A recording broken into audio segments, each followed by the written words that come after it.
Seigneur soit avec vous. Et avec votre esprit. Évangile de Jésus-Christ selon saint Marc. Gloire à toi, Seigneur. Ce jour-là, le soir venu, Jésus dit à ses disciples, « Passons sur l'autre rive. » Quittant la foule, ils amenèrent Jésus comme il était dans la barque et d'autres barques l'accompagnaient. Survient une violente tempête. Les vagues se jetaient sur la barque, si bien que déjà elle se remplissait. Lui dormait sur le coussin à l'arrière. Les disciples le réveillent et lui disent, « Maître, nous sommes perdus. Cela ne te fait rien. » Réveillé, il menaça le vent et dit à la mer, « Silence, tais-toi. » Le vent tomba et il se fit un grand calme. Jésus leur dit, « Pourquoi êtes-vous si craintifs?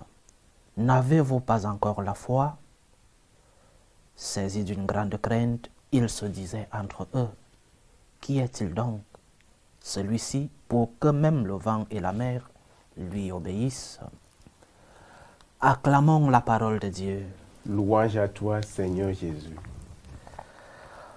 Lorsque la tempête s'abat dans notre vie,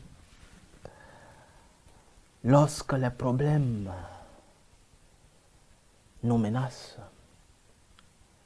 lorsque la croix est si lourde à porter, il est légitime pour nous de crier comme les apôtres sur cette barque.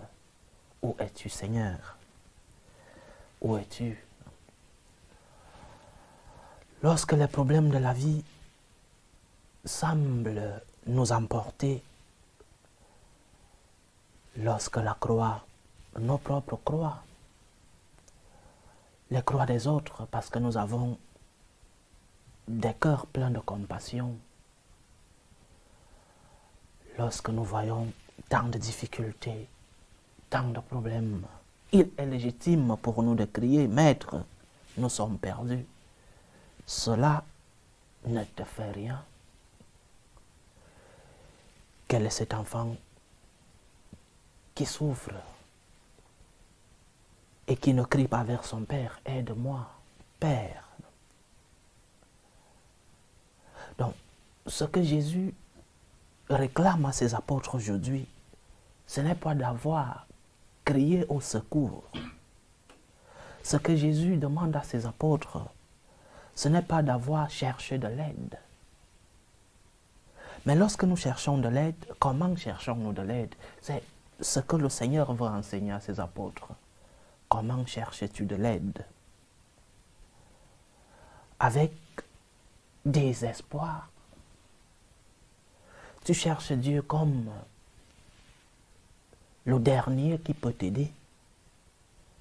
Ou alors, tu vas vers Dieu comme en sachant que c'est lui seul, qui peut te venir en aide. Et lorsque tu vas vers le Seigneur, te souviens-tu des merveilles qu'il a déjà accomplies dans ta vie? Un des pièges du diable, lorsque nous sommes dans l'épreuve, lorsque les tempêtes de la vie, les vents violents de nos vies, lorsque les problèmes arrivent,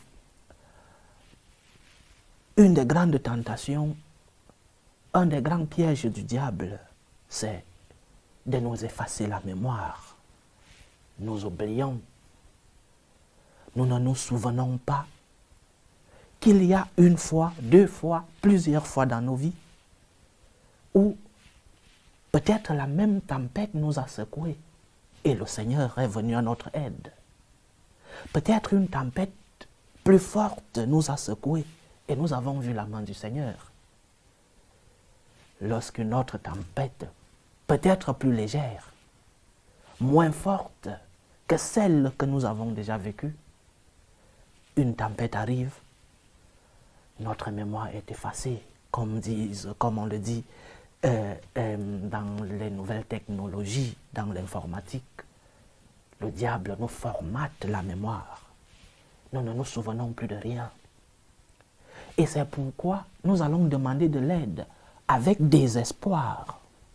C'est pourquoi nous allons vers Dieu sans être convaincus. Parce que dans notre mémoire, nous n'avons plus des souvenirs de la main de Dieu. La mémoire rafraîchit ta foi. La mémoire t'aide, surtout aussi dans les bons moments, mais surtout lorsque la tempête souffle dans ta vie. Ta mémoire doit t'aider à rafraîchir ta foi et te dire, j'ai eu tant de tempêtes et le Seigneur a été là. J'ai eu tant de problèmes dans ma vie et je suis debout grâce au Seigneur. Que le diable n'emporte pas ta mémoire, que le diable ne formate pas ta mémoire, que le diable n'efface pas les souvenirs de la main de Dieu dans ta vie. Souviens-toi des merveilles du Seigneur. Le puissant fit pour moi des merveilles, dit la Sainte Vierge Marie, parce qu'elle avait une mémoire, parce qu'elle se souvenait des bienfaits, parce qu'elle savait que l'épreuve est une autre, une de plus, mais que le Seigneur est toujours là lorsque nous sommes dans l'épreuve. Souviens-toi de ces moments où tu as fait l'expérience de la main de Dieu dans ta vie. Et nous tous, nous pouvons dire, avec des cas concrets, nous tous, nous pouvons nous rappeler. Tu peux te rappeler d'un cas, de 2, de 3, de 5, de plus. Des cas concrets dans ta vie où tu as fait l'expérience de la main du Seigneur, où ce problème a été résolu. Peut-être avec tes efforts, ta collaboration, mais d'une manière mystérieuse. Où ce problème a été résolu d'une manière pas très raisonnable. Parce que oui, le Seigneur fait pour nous des merveilles. Ce n'est pas seulement une question de passé. C'est une question de présent parce que Dieu est éternellement présent dans nos vies. Il n'y a pas de passé en Dieu, il n'y a que du présent. Et Dieu continue de faire dans ta vie des merveilles. Il ne dort pas. Il ne dort pas. Et lorsque la tempête, lorsque les problèmes, lorsque les difficultés, la croix est si lourde dans ta vie, la première chose à faire, c'est de te rappeler, de rafraîchir ta mémoire, de te dire, le puissant fit pour moi des merveilles. Pourquoi il ne fera pas aujourd'hui?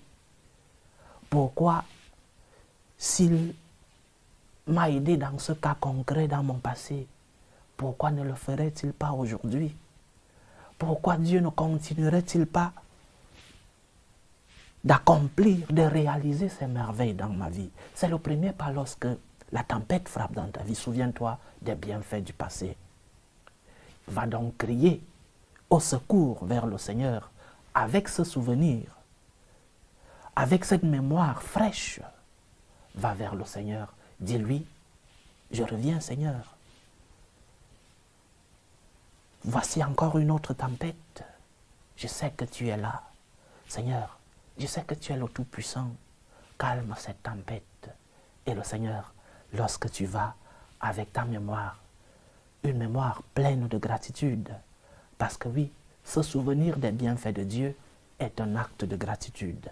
Et lorsque tu vas vers lui, avec cette mémoire fraîche, avec cette mémoire pleine de souvenirs, de la bonté, des grâces de Dieu dans ta vie, la tempête se calme, parce que le puissant qui a fait pour toi des merveilles dira à cette tempête, calme-toi.